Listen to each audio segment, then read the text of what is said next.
Salgo yo entre medio, pero ya vamos a poder ir conversando un poquito más y mostrando algunas imágenes por ahí. Bien, José, mira, ya estamos con 30 espectadores y sabemos que nos están viendo de algunos lugares ahí medios lejanos de Chile. Así que, en merced del tiempo, creo que sería interesante comenzar. ¿Te parece? Perfecto. Estamos listos. Exactamente. Bueno, ante todo, José, yo hice ahí unas preguntitas por el Instagram y bueno, sobre todo unas encuestas, si conocían la ortopedia funcional. Y la verdad es que 2 personas de las 28 que respondieron la conocían. Entonces, yo creo que sería súper interesante que nos contaras quién eres tú, y ahí te voy a ir haciendo algunas preguntitas con respecto a la ortopedia funcional. ¿Te parece? Excelente, démosle. Preséntate nomás. Gracias a la audiencia. Mi nombre es José Urtubia, soy odontólogo de profesión y especialista en ortodoncia y ortopedia. Y en los últimos años me especialicé en ortopedia funcional de los maxilares, que es un área de odontología que en Chile realmente no se ha logrado desarrollar aún, y la que pretende comenzar a trabajar con otros especialistas, como ustedes, los kinesiólogos, los osteópatas, los fonoaudiólogos, los nutricionistas, porque la ortopedia funcional lo que intenta es acompañar el crecimiento y desarrollo normal de un humano. La ortopedia, como dice, significa capacitar a un niño. Entonces, los ortopedistas siempre estamos observando el desarrollo de las funciones de las personas. Las funciones como la respiración, la deglución, masticación, fonoarticulación. Funciones básicas. Y durante este camino de la ortopedia funcional, que la conocí en Brasil y posteriormente en Argentina, comencé a investigar cómo trataban estos países a sus pacientes en forma interdisciplinaria. Perfecto. Pero la escuela viene hace muchos años, aproximadamente 300 años, la escuela de ortopedia, y se desarrolla en el área europea, como en los países de Italia, Francia, que son también los padres, por ejemplo, de la anatomía. Y la ortopedia funcional se basa mucho en los ramos básicos de cualquier formación del área de salud. Es respetuosa de la embriología, es respetuosa de la anatomía funcional, de la histología, y en base a esos conceptos pretendemos siempre ir desarrollando a nuestros pacientes. Entonces tenemos que estar siempre evaluando cómo el niño respira, cómo mastica, cómo deglute, y según ese desarrollo normal de esas funciones, nosotros podemos garantizar que las piezas dentales van a erupcionar y se van a posicionar correctamente. Perfecto. Y también cualquiera de esas alteraciones funcionales nos van a producir el término de maloclusión, que realmente, que para mí por lo menos, mejor, más que decir maloclusión, es la mejor oclusión adaptada según el desarrollo estructural que ha tenido ese paciente. Entonces es una visión distinta, y ahí hago gala de cuando conozco la osteopatía en Italia. Conozco que hay una corriente que es la osteopatía, que es respetuosa, muy similar a lo que hace la ortopedia. Y ahí me abrió un mundo muy grande, porque empecé a ver que ustedes trabajan sobre base de cráneo, sobre las fascias, sobre el tejido neuromuscular, y ahí me di cuenta que realmente el hueso siempre es reactivo a la información que entrega el sistema nervioso.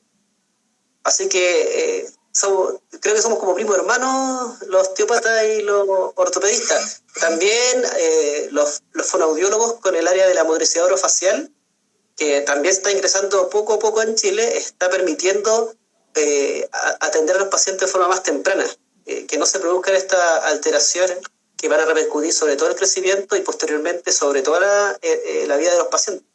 Exactamente. Eso un poco es como en la historia, cómo llegué a la osteopatía y cómo la comencé a estudiar. Y ahora estamos acá tratando de que en Chile también otros colegas se den cuenta de que hay todo un mundo muy entretenido y que hay que empezar a conversar con otros profesionales.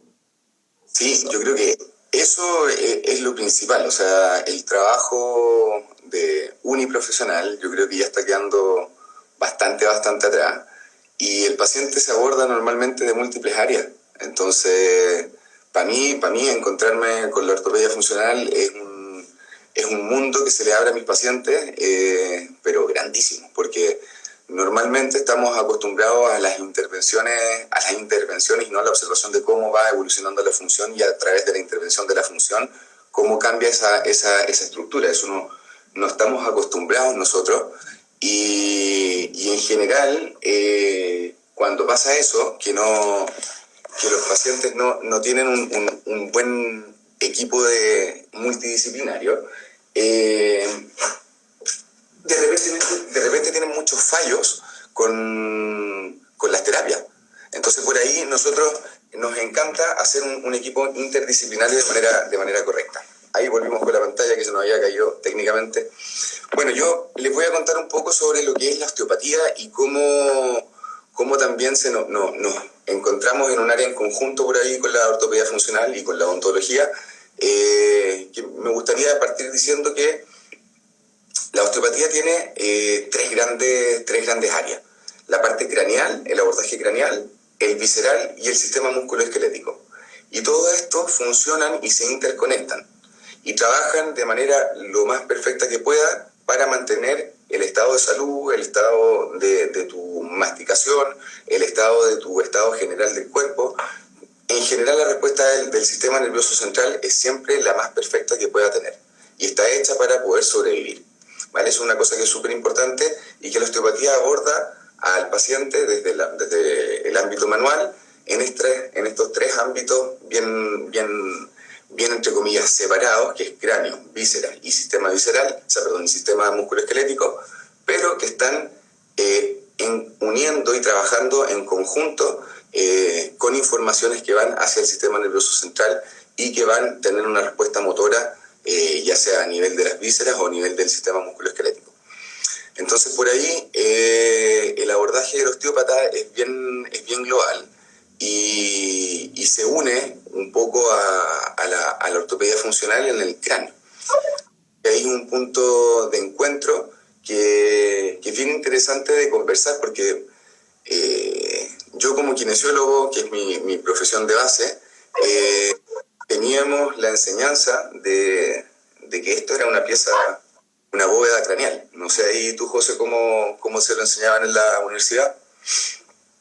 Mira, bueno, todos los que pasamos por anatomía vimos el cráneo seco, ¿cierto? Y las articulaciones pareciera que no tienen movimiento. Y dentro de muchas clasificaciones dice que el único hueso móvil del cráneo es la mandíbula. Claro. Y esto por los conceptos osteopáticos y de ortopedia funcional modifican todo porque realmente el cráneo, como decía, los huesos son reactivos a los movimientos del tejido blando. Exactamente. Y ahí uno empieza a estudiar las fascias, por ejemplo, las fascias musculares, la lengua como un gran músculo postural y sus inserciones profundas que repercuten incluso hasta la posición de los pies.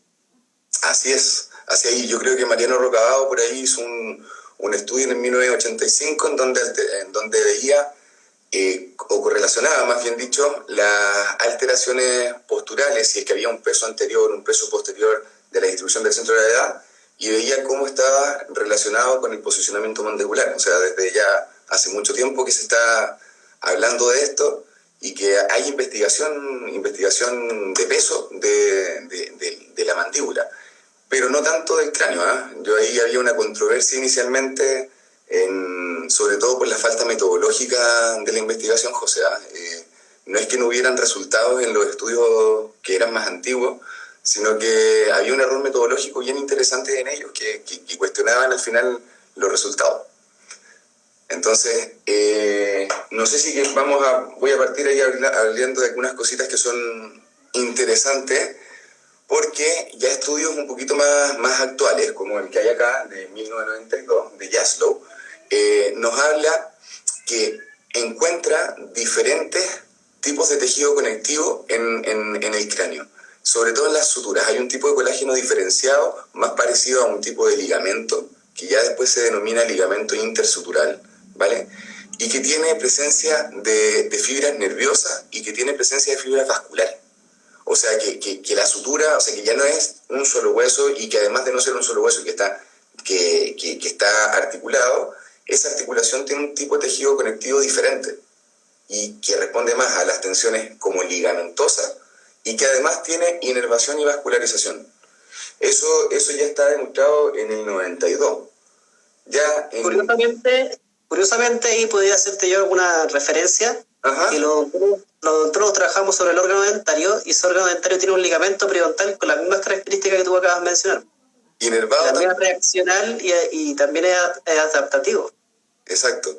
Y ahí hay una comunicación entre el ligamento periodontal y las suturas craneales anteriores, porque ese ligamento está inervado por la rama sensitiva de B3, la parte inferior, y B2, la parte superior. Y las suturas craneales de la fosa anterior están inervadas también por el trigémino, por la rama sensitiva de B1. Entonces, ya desde ahí empezamos a ver cómo a lo mejor una irritación sutural que va a generar una sensibilización central puede alterar de manera motora la contracción de los músculos del cierre mandibular y la repercusión que puede tener eso en la dentición y en el crecimiento mandibular.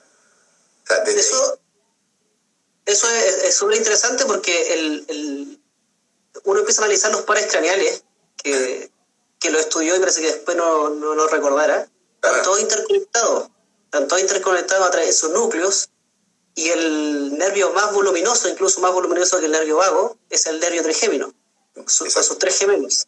Y tiene, como dices tú, inervación de la dura madre también.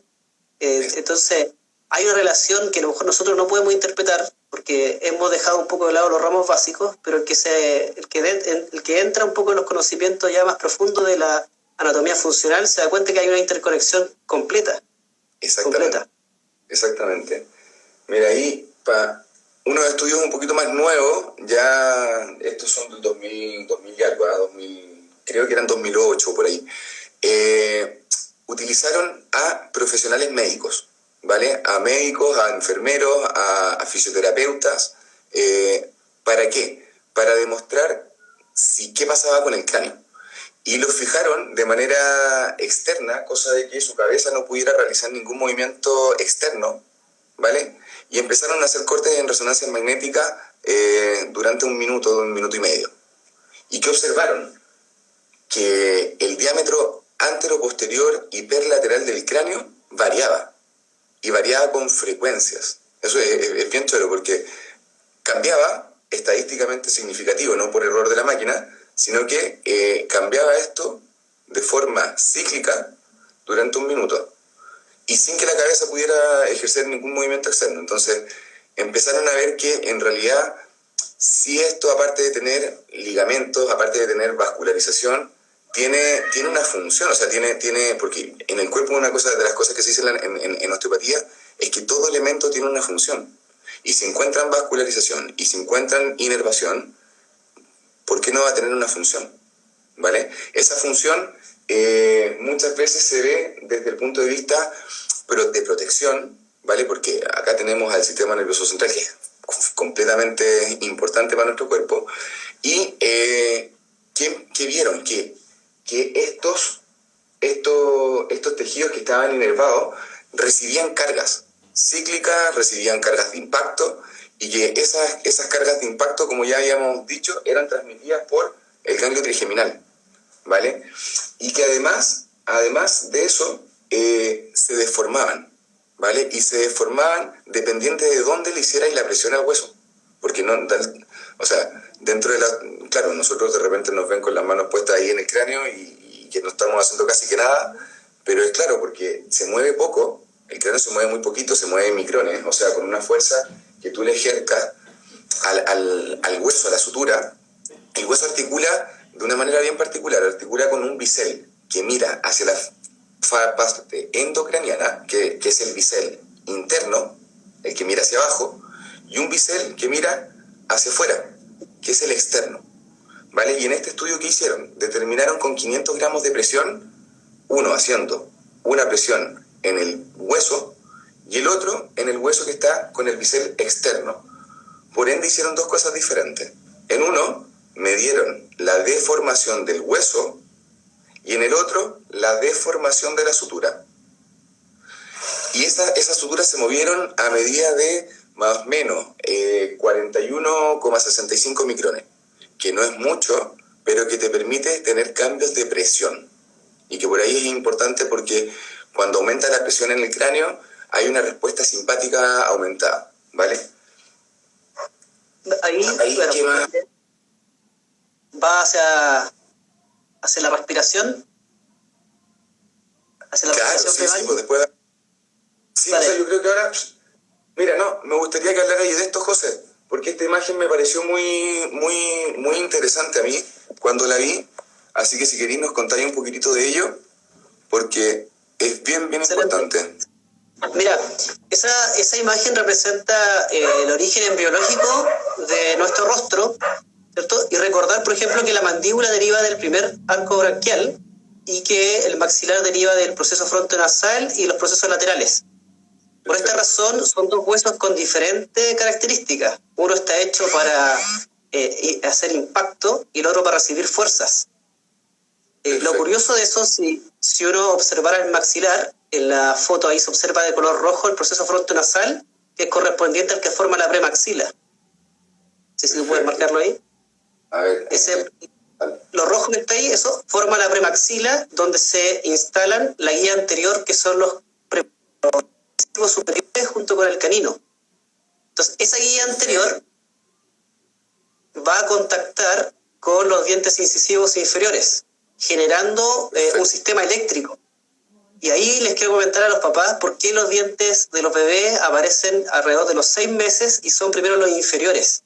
¿Sí? Porque la mandíbula, después del proceso de deglución, que hizo un avance producto del amamantamiento, aparecen los dientes inferiores porque no erupcionan, sino que aparecen, se retrae la encía y va a buscar el contacto eléctrico que está dado por la aparición de los dientes superiores. Entonces ahí se cierra un sistema eléctrico que va a ser para toda la vida. Por eso siempre erupcionan los dientes inferiores y después los superiores, en la parte anterior. Entonces, dada una buena succión, buen amamantamiento, uno asegura ya el avance de la mandíbula, con articulación temporomandibular que es plana. Cuando aparecen los incisivos, ¿cierto? Se comienza a establecer esta relación entre incisivos y el niño comienza a levantar la cabeza. Es decir, hay una estimulación del esternocleidomastoide y de la parte posterior de la espalda. Entonces ahí se empieza a ver otro ciclo y la articulación temporomandibular comienza a traccionar también la musculatura, los procesos mastoides, es decir, comienza a crecer y comienza a estabilizarse también la postura. Entonces ahí está la relación entre postura, dientes, mandíbula.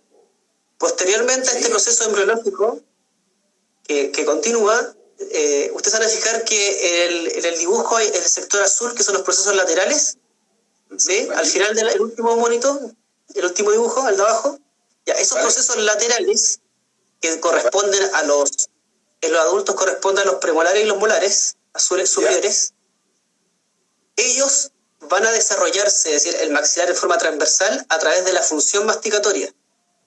¿Por qué a través de la función masticatoria? Porque hablamos de que la succión permitió el avance anterior de la mandíbula con una articulación temporomandibular plana, pero al aparecer los molares se comienza a ejecutar una gota masticatoria, es decir, uno baja, va hacia el lado y mastica. Y la anatomía es muy sabia, por eso los molares superiores tienen 3 raíces. ¿Sí? ¿Se pueden ver? 3 raíces, una palatina y 2 vestibulares. Entonces, cuando se produce el acto masticatorio, esta raíz palatina transmite a la sutura mediana del paladar, es decir, sutura, una compresión. Esta compresión del acto masticatorio comprime este ligamento y posteriormente la lengua, al deglutir, al tragar, aprieta esto. Entonces, ¿qué produce? Una compresión y después, ¿sí?, una descompresión. Y eso va a producir el crecimiento transversal del maxilar.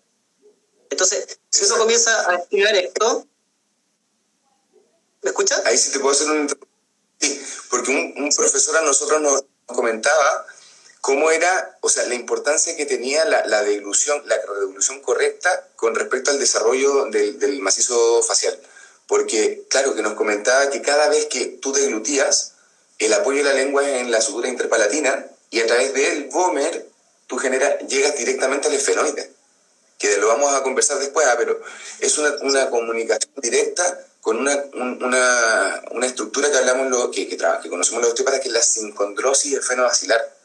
Y ese movimiento de deglución normal, pucha, qué bueno que hay una... Qué bueno. Me interesa mucho que sigáis contando de por ahí. Mira, ahí Recopilando, si tenemos una buena deglución, ¿cierto? Eso es garantizado por un buen amamantamiento. La lengua se posiciona, como tú me comentaste, en el sector rojo, que yo le había dicho, que era la premaxila. Entonces, cada vez que tú tragas abajo, vas a impulsar esta premaxila hacia adelante, lo que va a producir una separación de los incisivos. Si esto fuera los incisivos, es decir, tú tragas, deglutes, va a avanzar la premaxila, y la mandíbula, como pierdes ese contacto neural eléctrico, ¿qué va a hacer? Va a intentar avanzar a buscar ese contacto. Entonces crece el maxilar y la mandíbula va acompañando. Ahí garantizamos el crecimiento anteroposterior. Y el crecimiento transversal, es decir, el ancho del maxilar, está garantizado por la masticación alternada y vigorosa, es decir, alimentos que estimulen este desarrollo. Aquí voy a hacer un pequeño paréntesis de qué problema que nosotros los ortopedistas nos estamos encontrando. La vida urbana ha producido que la alimentación es muy blanda. Entonces los niños no tienen una buena mielinización de los músculos masticatorios, por lo cual ese maxilar va a ser pequeño y esta mandíbula se va a quedar atrás. Pero también puede acontecer que hayan problemas respiratorios, por ejemplo, ¿sí? Que un maxilar también se queda pequeño y la lengua... se produce un problema funcional en la lengua y la lengua va a empezar a empujar esta mandíbula produciendo las clases tercera, que es una mordida invertida. Exactamente. Entonces, por ejemplo, desde el área funcional nosotros vamos observando esto. Entonces, si vemos un niño pequeño que no amamantó, que no se desarrolló, es muy probable que podamos encontrar posteriormente un problema de hipoplasia de la mandíbula, es decir, una mandíbula pequeña. Claro. Entonces, todo a edades tempranas uno puede intentar corregir eso para que en el periodo adulto no lleguemos, por ejemplo, como tú comentabas, a una cirugía. Sí o sí.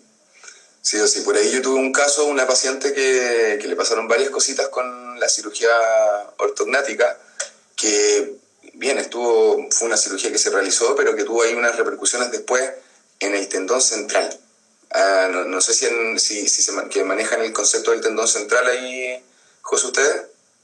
Yo he revisado la parte de la lengua y también, bueno, y de la disección de los músculos contractores superiores y posteriormente toda la alteración que produce a través de las cadenas posturales. Claro. En general es una estructura que tiene una conexión facial y que viene desde el tubérculo faríngeo, como dijiste tú, el contractor superior de la faringe, después viene hablando de la lengua con los orbiculares de la boca y todos los músculos supra e infraoideos, la conexión que tienes por el pericardio, bajando esófago, el diafragma, pilares del psoas y el suelo pélvico. Todo eso tiene una conexión facial completa, constante, ¿vale? Entonces, muchas veces, cuando yo tengo, imaginemos que esta conexión facial es como bien dice, una conexión que mantiene y transmite tensiones. Entonces, muchas veces yo hago alteraciones estructurales aquí o aquí y no pienso en qué repercusión me puede venir aquí. Porque esta chica al año de haberse hecho, más o menos al año, los 8 meses de haberse hecho esta cirugía, me vino a consultar por crisis de pánico. Porque sentía opresión constante aquí. Y el tratamiento fue volver a movilizar un poco y dar movilidad a las cicatrices que estaban dentro de aquí de la boca y a la movilidad de la musculatura suprainfraoidea y la sensación de crisis de pánico bajó. Entonces, hay que tener en consideración que todos los cambios que nosotros podamos hacer desde la parte funcional es mucho más respetuoso con el cuerpo. Porque si no es algo impuesto que después vaya a tener síntomas a lo mejor en otros lugares. Ese es un caso Sí, hay una frase de la osteopatía, te la comenté hace unos días, un tiempo atrás, que fue muy grato escucharla, porque creo que representa un poco también lo que hacemos los ortopedistas. Es como, al paciente uno le puede decir, déjame observar cómo se recupera tu cuerpo. Creo que esa frase es muy distinta a cuando uno pone la parte técnica sobre la parte biológica. Creo que es importante empezar a permitir que el cuerpo exprese los años de evolución que tenemos. Así que los ortopedistas siempre vamos a intentar, en lo posible, en los niños, sobre todo en los adolescentes, no extraer piezas dentarias. Estamos viendo muchos problemas de apnea obstructiva del sueño por mandíbulas que han sido retraídas, problemas articulares por la hipomovilidad de las articulaciones temporomandibulares. Entonces uno empieza a ver que todo tiene una repercusión. El que puede ver más allá va a encontrar más herramientas para poder ayudar a los pacientes. Al final eso, y a mí eso es lo que me gusta, porque podemos encontrar herramientas en conjunto que desde la ortopedia funcional, desde los actos masticatorios, que ahí nos vaya a contar en un ratito más, hasta de técnicas craneales, de técnicas cervicales que van a influenciar neurológicamente la función masticatoria. Entonces, nosotros tratamos función, nosotros intentamos que desde la función la estructura también se mejore, y ustedes también. O sea, ahí nosotros tenemos un trabajo en conjunto que hacer, y que ojalá que empecemos y que los pacientes tengan la opción de poder abordarse desde las dos áreas. Creo que es importantísimo. Ahí hay un punto que te quería... Dime. Un punto que quería reflexionar sobre eso de trabajo interdisciplinario. En Chile se da muy poco, pero hay que hacerse unas pequeñas preguntas. No sé si tú en tu formación tuviste alguna clase de algún odontólogo en kinesiología. No, en odontología yo egresé hace 10 años, tenía 15 años cuando egresé, y nunca tuve una clase de kinesiología de cabeza y cuello, tampoco nunca tuve una clase de fonoaudiología. Ojalá y espero que eso esté cambiando, pero deberíamos trabajar en conjunto. Nosotros somos los responsables de entregar una estructura acorde para que se puedan desarrollar bien las funciones, y ustedes nos tienen que ayudar a que las funciones se puedan ejecutar de forma correcta.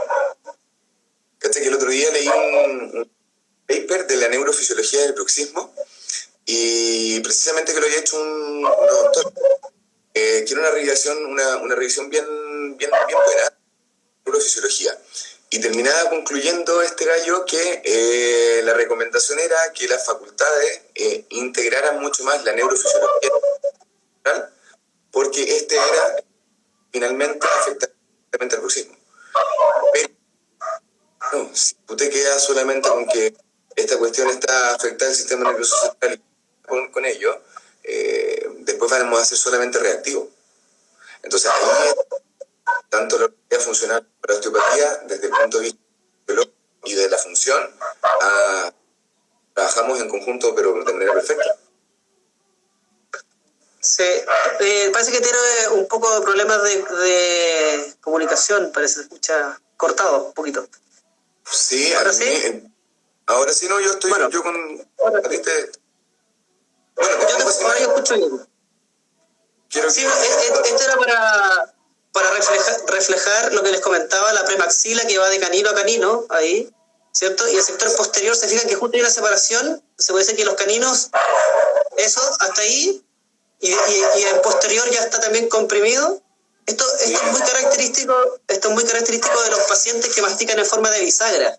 Es decir, los niños, como no lograron desarrollar una masticación en forma de gota, solo pueden masticar, si uno puede hacer, como una bisagra, ¿sí? Abre y cierra. Entonces, el que mira va a ver, bueno, acá hay un problema obviamente de desarrollo maxilar, pero si uno mira las articulaciones temporomandibulares, esas articulaciones también están en una posición más elevada. Va a haber, lo más probable, un esfenoide bajo ahí, ¿sí? Un esfenoide bajo, un occipital posteriorizado, una relación de mandíbula distalizada.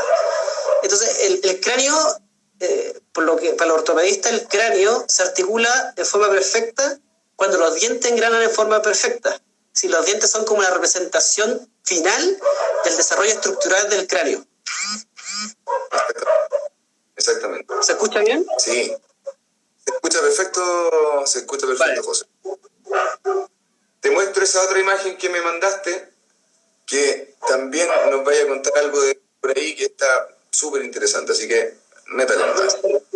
Yo quería hacer un homenaje, pero una relación a lo que postuló Moss en los años 60 sobre la matriz funcional, ¿cierto? Que ahí uno no puede, si te fijas, como que todo calza perfecto, la lengua ocupa un espacio perfecto, los dientes están bien posicionados, hay un desarrollo de las estructuras nasales. Entonces, si uno empieza a ver esa situación como un 100% perfección, y después empieza a ver las modificaciones que se puedan producir por mala función, va a ver, se va a tener que alterar todo. Era eso. Al final los tejidos blandos van a determinar el crecimiento y desarrollo de los maxilares. Exacto.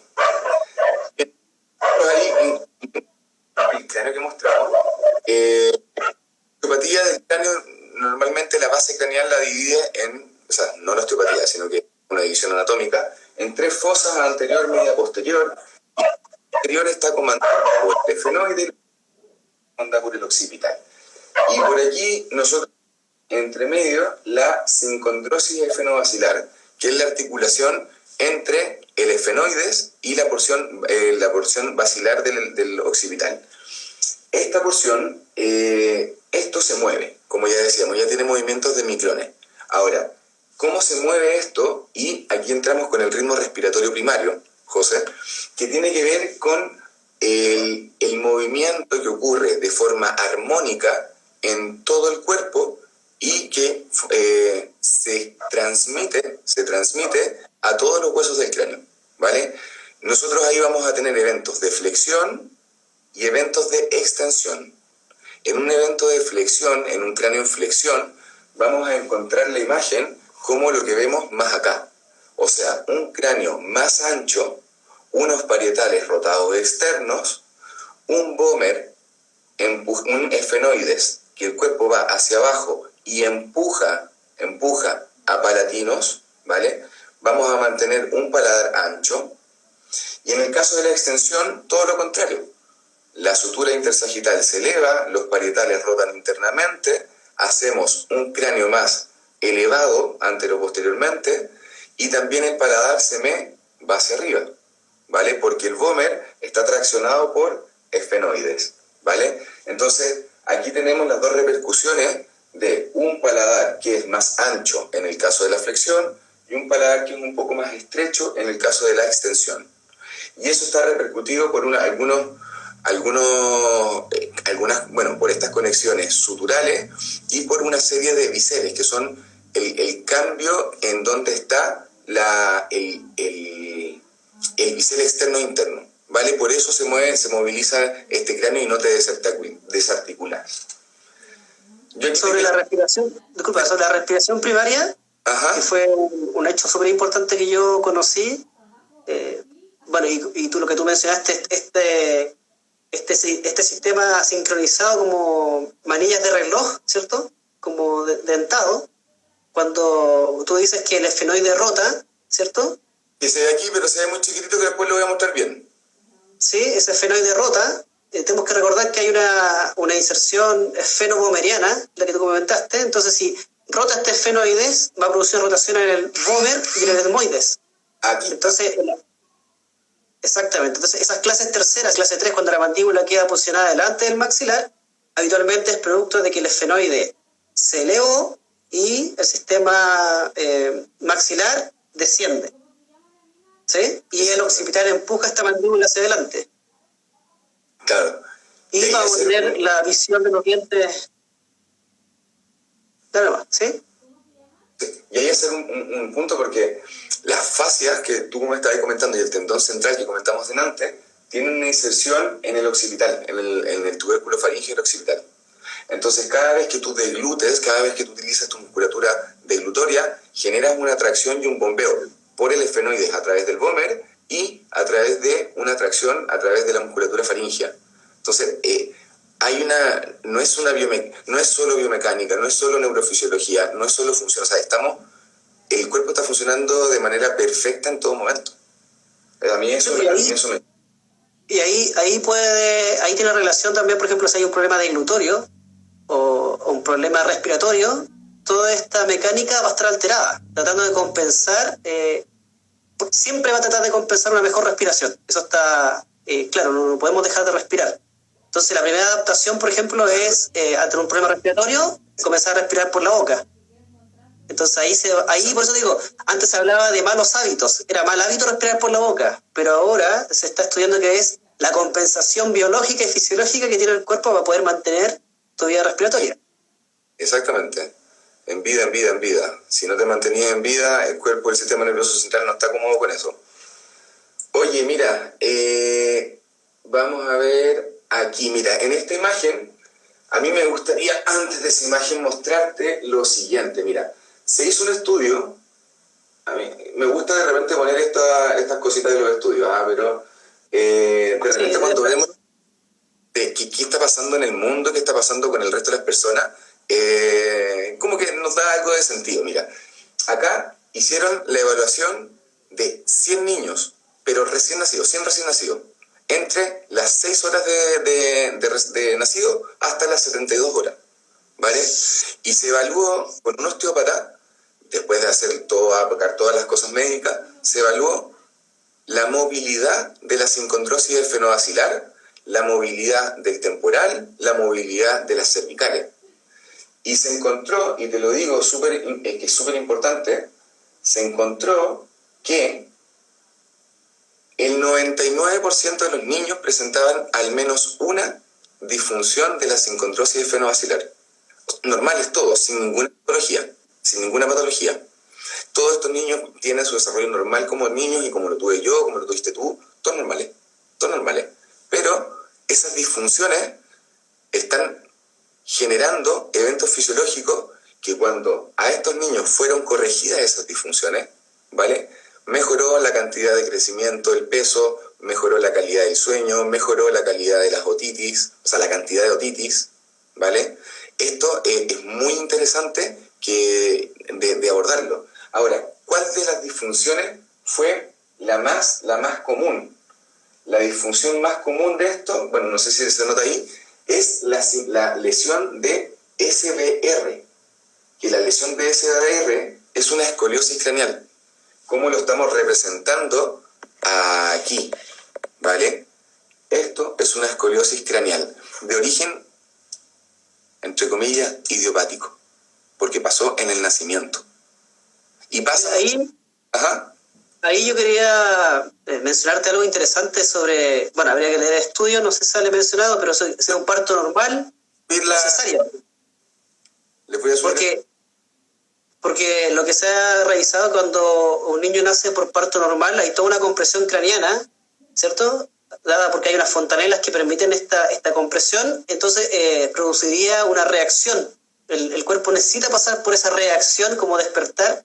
Y comparado a los niños que nacen por cesárea, que se ha dicho que hay un problema de letargo, ¿cierto? Porque no había una estimulación por el canal de parto. Entonces, a lo mejor ya podemos también pensar que nuestro nacimiento es fundamental para el inicio y el desarrollo de nosotros. Es un trauma, pero es un buen trauma en algunos casos, sobre todo si las condiciones de la mamá, de la pelvis de la mamá están óptimas.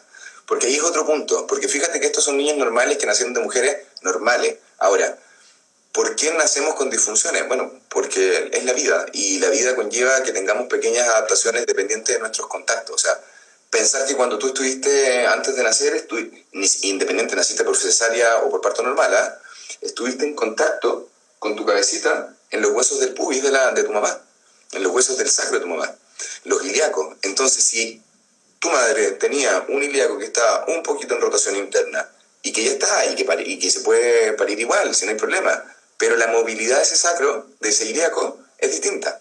Entonces, al momento de pasar ese niño, esas suturitas que en los niños sí que se mueven, se deforman y se generan unas cositas que se denominan muchas veces, que lo vemos los osteópatas, que son acabalgamientos, que es que una parte del hueso parietal pasa por encima. Ya no solo que articule, ¿vale? Pasa por encima.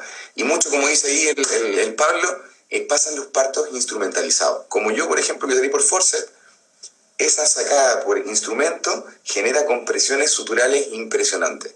Y que lo vemos así de día a día cuando trabajamos con los niños. Entonces, esas disfunciones, como tú veías acá, te va a dejar alteraciones en la fosa anterior del cráneo, que se correlaciona con el maxilar. Ahora, pero te deja alteraciones diferentes.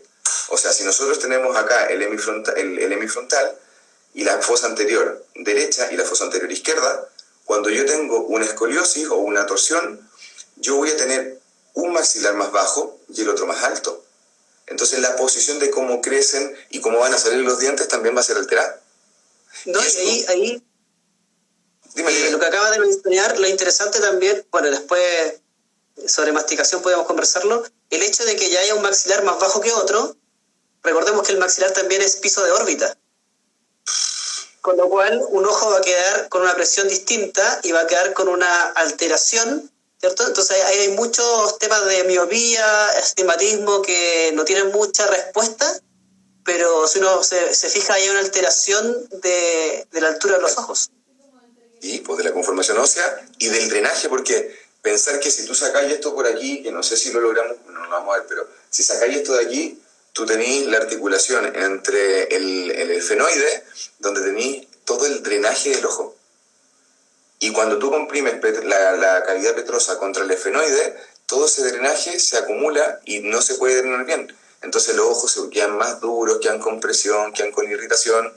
Y recordar ahí toda la correlación que tienen ojos, cervicales trigéminos y toda esta función masticatoria. Entonces, yo creo que en base al tiempo, José, ya llevamos ahí 42 minutos, vamos a ir viendo algunas cositas funcionales que me interesa mucho que las expliqué. Mira, te dejo un video aquí, no sé si se logra ver bien. Sí, mira, en este video habitualmente es lo que nosotros le pedimos a los pacientes, que es cierto que abra y cierre para ver cómo está trabajando la articulación, ¿sí? Perfecto. Mire, cuando el paciente cierre, si ustedes pueden ver el lado izquierdo de ustedes, su sector de su cara es más extenso que el lado derecho. Sí, sí, sí. Ese lado es más corto que el lado contrario. No sé si lo alcanza a ver. Sí, sí, sí, se ve. Lo ponemos de lado. Sí. Fíjense. Ya, entonces, aquí uno puede relacionar cómo crece la articulación temporomandibular. La articulación temporomandibular crece por este movimiento de apertura y de gota, es decir, una articulación sale de su cavidad y va hacia el otro lado, se puede decir, ¿no? Entonces aquí la articulación que ha crecido es la del lado izquierdo, mientras que la articulación del lado derecho solamente está rotando, ¿ya? Exacto, pero este examen es muy bueno para ver la dinámica de la mandíbula, ¿ya? Y lo podemos hacer cualquiera, pero yo eso lo utilizo también. Y para ver si hay un cóndilo anterior o posterior de la mandíbula y todas esas cosas, yo lo utilizo. ¿Sí? Ya. Veamos otro video que... Perfecto. Mira, esto es un examen que nosotros realizamos, los funcionalistas. La forma de comer. Exactamente, hay un lado de predisposición. Ese no lo usa solamente este lado. Sí, mira, el video quedó invertido, claro. ¿Ya? Pero exactamente, hacia el lado donde la mandíbula se desplaza, es decir, hacia donde el paciente come, ¿cierto? Es el lado de menor tamaño. No sé si puedes girar el video. No sé si lo puedo girar, pero a ver, espérate. ¿Ahí? ¿Se ve mejor? Ahí, mira. Sí. Si se fijan, ella está masticando por su lado derecho, mira. Sí, completamente. Todo el rato. Y curiosamente es el lado más corto. ¿Sí? El sistema siempre va a preferir la mínima dimensión vertical para masticar. Como ella ha tenido solamente el desarrollo de un sector, ese desarrollo se va a perpetuar. Ella siempre va a masticar por ese lado. Entonces, en este sector por donde ella mastica, los dientes van a estar mucho mejor anclados, a diferencia del otro lado, que no lo utiliza, o lo utiliza muy poco, donde los dientes se van a tener que acomodar para poder acompañar el lado de masticación, que es el otro lado. Exactamente. Entonces esa es la diferencia. Cuando uno evalúa dinámica de la mandíbula, perfecto, pero hay que evaluar la función de la mandíbula. Porque si ella mastica solamente por un lado, si nosotros retiran los brackets, retiran cualquier aparato, realmente no hemos corregido la función. Claro. Y eso va a conllevar que en 30 años más o 40 años más va a tener problemas de articulación temporomandibular, va a tener alteraciones en las piezas que están recibiendo una carga o no están recibiendo carga, la calidad y la diferencia del hueso en ambos lados de la mandíbula es distinta. Entonces, ese examen funcional era para poder un poco demostrar que hay predicción de masticación según la altura que tenga ese sector de la oclusión. ¿Se alcanza a ver ahí, José, o no? Mira. Sí, yo puedo verlo. Si... Ahí perfecto. Mira, esto es una paciente, es la chica que te contaba que recibió la cirugía ortognática y esto es en una sesión, ¿vale? Esto es un tratamiento que se le hizo de osteopatía, esto es como una sesión que yo voy abordando en osteopatía. Ahí se ve la apertura que dimensionamos nosotros en bayoneta, en donde eso genera la desviación hacia la derecha de la mandíbula, ¿vale? Y este es el tratamiento que se le hace a los pacientes. Se hace tratamiento de la sutura de la fosa posterior, de la sutura petrobasilar y de la sutura occipitomastoidea, ¿vale? Se le hace tratamiento de los pterigoideos y aprovechando ahí mismo la movilidad del esfenoide, de los procesos pterigoides. Después se articula el cóndilo posterior. ¿Te acuerdas que desvía la mandíbula hacia la derecha? ¿Vale? Y sí, se hace una equilibración del esfenoides, ¿vale? Y de la tienda del cerebelo. Son dos estructuras que son fundamentales equilibrar en el momento del tratamiento. Y fíjate cómo en una sesión de tratamiento aumenta la apertura y ya la desviación en bayoneta es bastante menor. No sé si lo colocamos, esa fotito inicial, mira, ahí, ¿se alcanza a ver? sí, yo lo veo. Esa es la inicial y termina la paciente con esa apertura. Y eso es con un tratamiento de las fascias cervicales, del cráneo, de la inervación y la vascularización. Pero ¿qué pasa? Que esta chica a las 2 semanas que volvió, no llegó con la misma apertura en bayoneta porque el cóndilo ya no estaba posterior, pero sí la tendencia de ella a masticar es siempre por ese mismo lado, porque ese es el macetero que utiliza más. Entonces, claro, ahí yo me hubiese encantado poder derivarte la tía hace un año atrás y a lo mejor no hubiese tenido la repercusión de crisis de pánico que tiene después. ¿Cachai? ¿Por qué? Hay mucho que aprender. Sí, yo quería mencionarle lo importante que es la función como eje principal de los ortopedistas. Masticar es similar a caminar, como decía el doctor Pedro Planas, para los ortopedistas. Hay que caminar con las dos piernas de forma alternada. Hay que masticar con las dos articulaciones temporomandibular en forma alternada. Si no, estaríamos como cojeando. Y eso es lo que habitualmente pasa en nuestros pacientes. Tienen una predicción por masticación por un lado, o porque perdieron diente cuando niños, o recibieron algún tratamiento, alguna alteración, alguna obturación alta, por ejemplo, que empiece a determinar una masticación más cómoda hacia otro lado. Eso es lo que nosotros nos preocupamos, de que las funciones se vayan desarrollando normalmente, y con eso habitualmente aseguramos un desarrollo armónico de la estructura. Perfecto. Oye, José, llegando un poco ahí a la realidad de cómo hacen el abordaje, por ejemplo, porque ahí yo mostré algunas técnicas craneales. ¿Ustedes cómo es el tratamiento que hacen directamente con el paciente? Mira, existe una primera fase que siempre va a ser preventiva, sobre todo en los niños. Vamos a observar cómo están respirando, cómo están deglutiendo, cómo están masticando. Entonces, consejería mucho con los papás a enseñarle a la gente, porque nosotros tampoco a nadie nos enseñaron a masticar. Fue un acto que fuimos aprendiendo y dependió mucho de los alimentos que nos dieron, ¿cierto? De la actividad física que desarrollábamos, porque no estamos desarrollando de forma incompleta. Habitualmente un niño con problemas, por ejemplo, de genovalgo o genovarus tiene repercusiones orales. De ahí te voy a contar de las cadenas ascendentes. Si esta fase preventiva no logró dar efecto y se ha producido, por ejemplo, un desnivel de los planos oclusales, uno puede o hacer algunos desgastes selectivos o incrementar algún sector que produzca una cierta incomodidad en un principio y en algunos casos lleve, por ejemplo, la mandíbula al centro y comience a motivar la masticación del otro lado que el paciente no masticaba, como una plantilla, podríamos decir. Eso en los niños podría ser con una restauración con ciertas angulaciones, paralela al plano de Camper. Después hay aparatos removibles, un sinfín de aparatos removibles, según el estudio que uno haga de la funcionalidad del paciente. Si hay un paciente que está respirando mal, habitualmente hay una compresión de maxilar, entonces hay un aparato que haga una expansión, que haga una rotación de la mandíbula, que permita un avance de la mandíbula para descomprimir todos los tejidos de la zona del cuello, que permita la motricidad de los músculos infra y suprayoideos, que también es un mundo súper interesante de rescatar. Pero en realidad nosotros intentamos siempre poner énfasis en que hay que permitir que ese sistema comience a funcionar con todas sus partes. Más que nosotros ir con un alambre y enderezar los dientes, nosotros tenemos que ir pensando es qué es lo que la boca nos está diciendo que falta. Si falta desarrollo de este sector, lo desarrollamos. Si falta desarrollo muscular, tenemos que llamarlo a ustedes o llamar a los fonoaudiólogos especialistas en motricidad orofacial que permitan que el sistema nervioso se vaya desarrollando, se vaya mielinizando. Eso es como grandes rasgos. Las terapias son muchas, pero los fundamentos de nuestra especialidad es intentar que que la función logre su máximo desenvolvimiento. Perfecto.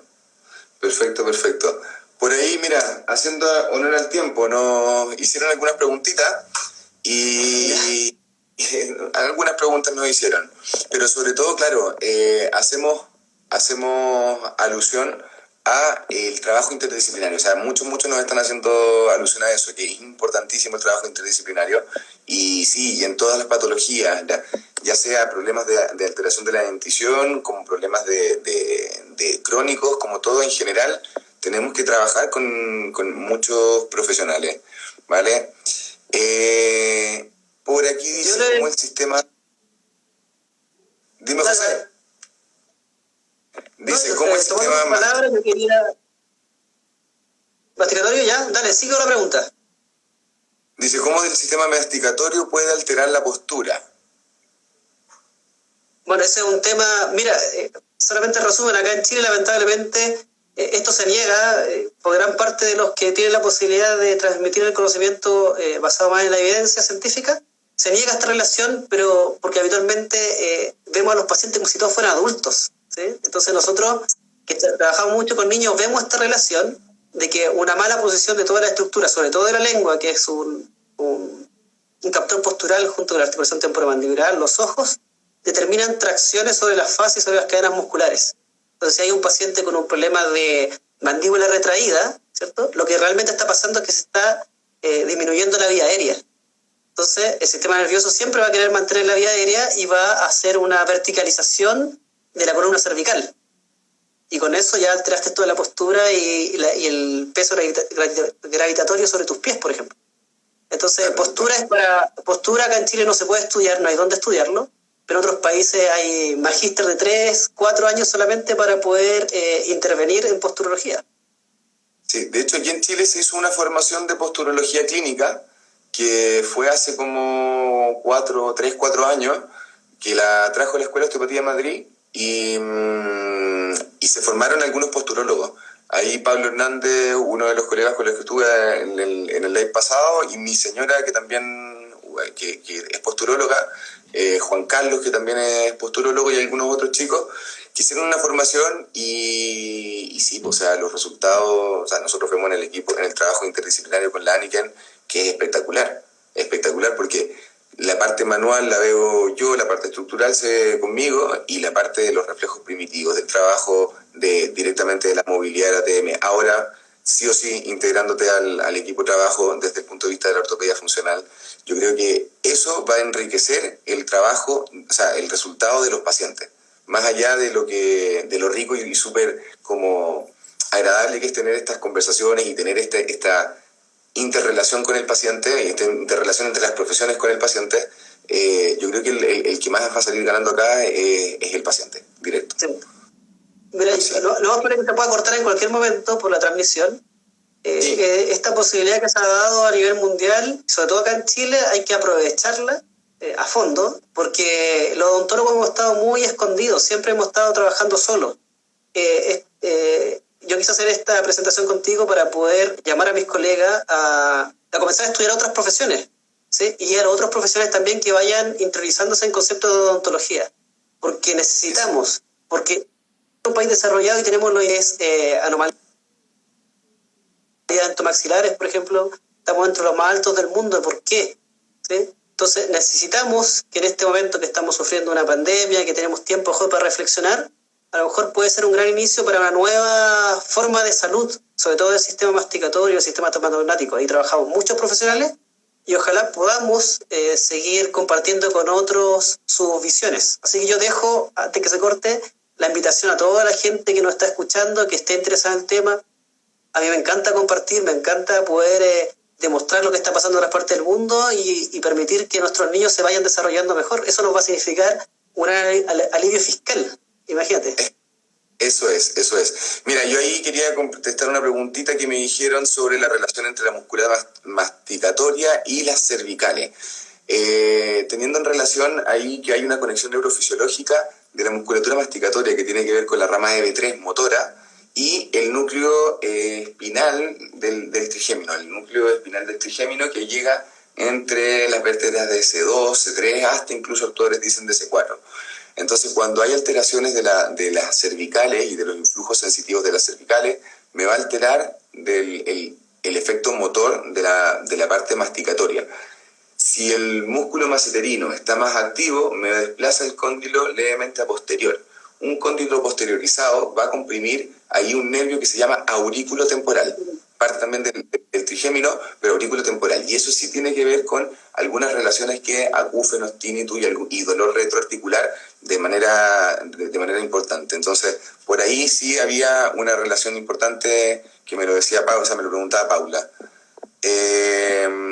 Por ahí, ¿qué más preguntas estaban haciendo? Aquí un comentario. Bueno, lógico, ya lo hemos dicho de sobremanera, pero el trabajo interdisciplinario, sobre todo con ortopedistas funcionales, con fonoaudiólogos, son fundamentales. O sea, el correcto trabajo tanto de la musculatura masticatoria como de la musculatura de la expresión van a desarrollar cráneo de manera correcta y van a desarrollar mandíbula de manera correcta. Me preguntan si todos los osteópatas trabajan la cabeza y el cuello. Sí, en general sí, todos los osteópatas tienen esta visión global y tienen técnicas y herramientas para ello. Bueno, José, creo que ha estado, bueno, para mí ha estado espectacular, ha salido súper fluido, fue súper rico conversar contigo. Ahí estaremos en contacto a ver si nos encontramos en algún otro momento con algún otro tema un poquito más en específico. Quedan ahí qué pasa cuando te golpeas directamente en el cráneo, qué ocurre ahí con las mandíbulas, los cóndilos anteriores. Yo creo que eso es para otro tema, porque si no nos vamos a pasar de los 2 minutitos. Sí, agradecerte la oportunidad, dejo abierta la posibilidad para que podamos hacer otro más adelante. Podríamos hablar de postura, bueno, con Pablo a lo mejor vamos a hablar de postura. Quiero enviarle un mensaje, un saludo. Quiero mandarle un saludo a la Sociedad Chilena de Ortopedia Funcional de los Maxilares. Somos muy poquitos, pero con un corazón bien grande y con ganas de aportar a las otras especialidades. A mi Kinemóvil, que es una empresa con la que a lo mejor ustedes van a escuchar de más adelante algunos cursos que estamos preparando para kinesiólogos. A la Escuela de Osteopatía de Madrid, que fue la primera que me permitió ingresar al mundo de la osteopatía acá en Chile. A mi equipo de fútbol, el Juan Brasilia, que es un equipo de amigos. Y bueno, a mi Clínica Dental, a mi familia que me apoyan, allá que trabajando en La Ampa, Batuco, también en Serena, en Santiago, ahí tenemos harto que hacer. Así que muchas gracias, un saludo también a la gente que nos está mirando. Y eso, incorporémonos, me tenéis así mandar los datitos para subirlos al Instagram también, y porque todos los pacientes que están interesados en atenderse contigo, y lo digo como recomendación, o sea, si yo tuviera, bueno, mi hija que todavía no tiene ningún problema dental todavía, pero si hay alguien que tenga algún problema, que necesite tratamiento, que tenga la mandíbula chueca, que tenga una mordida cruzada, invertida, abierta, problemas de respiración, cualquier alteración distinta al resto, claro, alteración funcional, por favor, no esperen más adelante. Mientras más chiquititos sean, es más fácil la corrección. Yo creo que el trabajo ahí con el José va a ser fundamental, el trabajo del cráneo va a ser fundamental, así que, por favor, denle a eso, no esperen a ser más grandes para tener más problemas, y nos estamos viendo en un próximo live, José. Muchas gracias por todo. Muchas gracias, Miguel. Te pasaste, gracias. Saludos.